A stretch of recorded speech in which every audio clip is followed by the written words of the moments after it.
Okay, let's talk output pages. Output pages are one of the most powerful things that Allmoxy does. This ability to receive an order and then output it in all kinds of different ways, whatever ways suit your business, is one of Allmoxy's premier features. So what is an output page? In other videos, we've talked about the ability to create parts and weights and all kinds of other, let's call them outputs, along with built-in outputs like prices. So the whole idea is that something comes in from your customer, you've designed a series of outputs into the system, and now we're going to put them on various output pages. So that's the layer we're talking about. Now to put this in perspective, an invoice is an output page, a packing slip is another output page. Some companies might have a pick list as an output page. Maybe if you do face frame cabinetry, face frames is an output page. Maybe face frames is one, frames is another, panels is another because they go down separate lines. Or maybe you just want a single page with all of the information on it. The beauty is that you can design this to work exactly how you want it to work. Most of the hard work has been done. In other classes you learned how to create parts and prices. Now all we got to do is create and organize the pages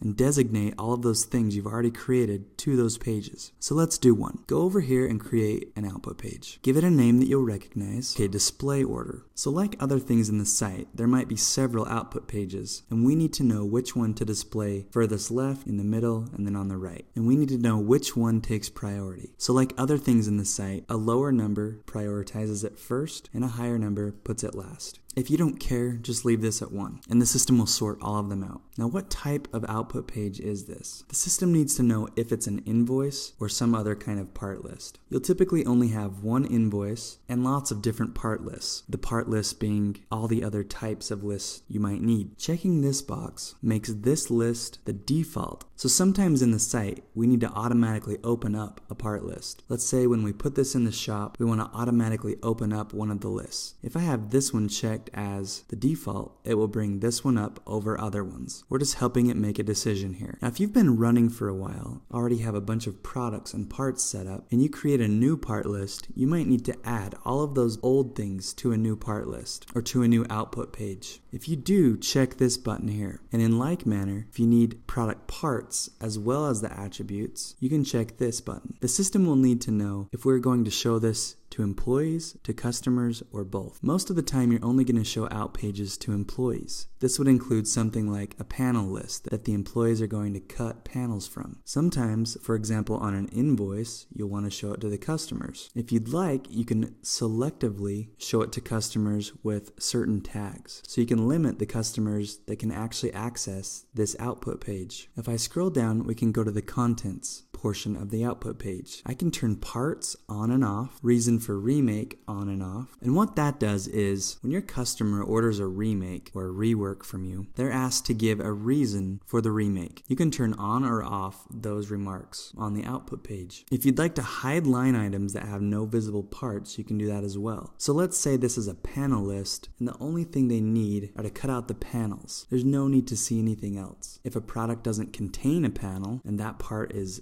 0, then it can just simply hide that line so that the employee doesn't have to see it. You can decide whether to show or hide prices on output pages as well. This is extremely valuable if you're wanting to show the customer the types of adjusted and retail prices and what they actually paid for. So these lines appear in line with the price and right below it. If you have adjustments set up that have given them a discount or a surcharge and you have this selected, they'll see the new price. If you have retail price selected, they'll see the original price. If you have retail price with strike through, they'll see the original price and it'll be crossed out. On the second line, if you have this selected, it'll show the adjusted amount. If you have this one selected, it'll show the adjusted price, just like above. Or you can select none to show nothing. Selecting this hides attributes that are 0 or empty. So if it's an attribute that contains an optional item, and they don't select anything, you can simply hide that altogether. This reduces clutter on output pages of information that isn't necessary. Checking this box will convert any number to fractions. So if your company operates on fractions, the output page will show all fractions. Checking this box adds it to the print all function.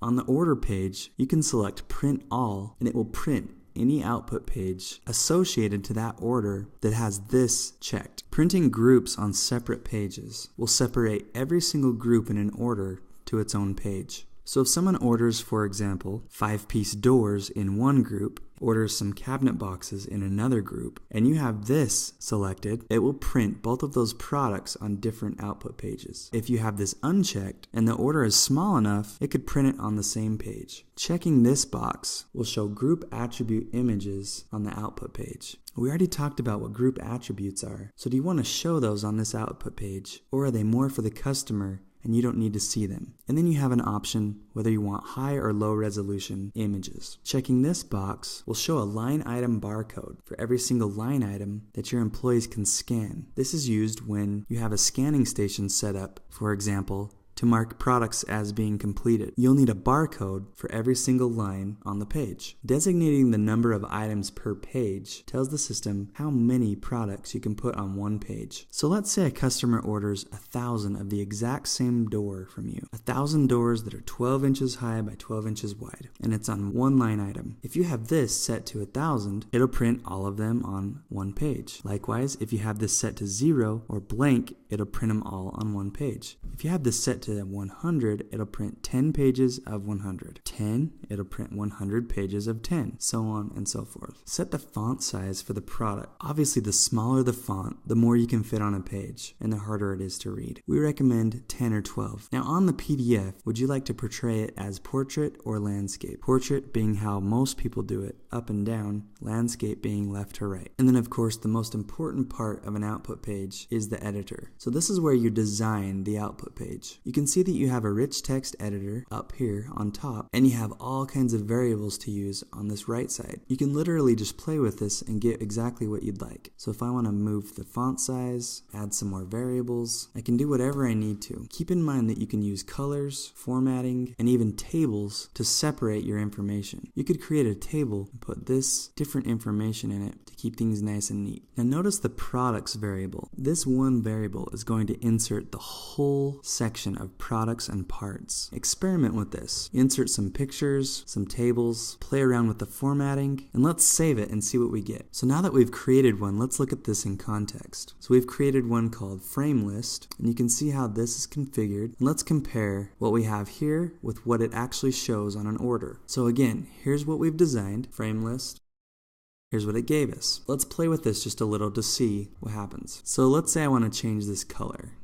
Let's just change the background color.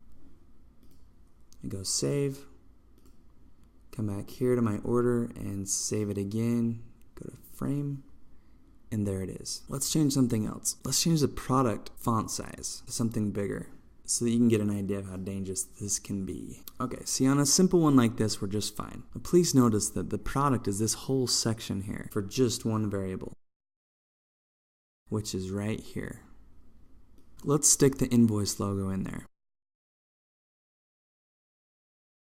There it is. So let's analyze your needs, come up with a couple of these output pages, save them, and then let's go to the parts to make sure we have something going to the output pages. So up here at the product level, if I go to e-commerce, products, let's pick a product. Let's tell the system which parts we want on there. So we'll come in, we'll look at our parts, and we'll see a list of the output pages we've created. So if we like, we can now show these parts on the frame list. And checking this box will now put these parts on the frame list. So build your products with this in mind. Right now, go back to a couple of your products, put them on output pages, and order some fake jobs so that you can see products and parts popping up on your output pages.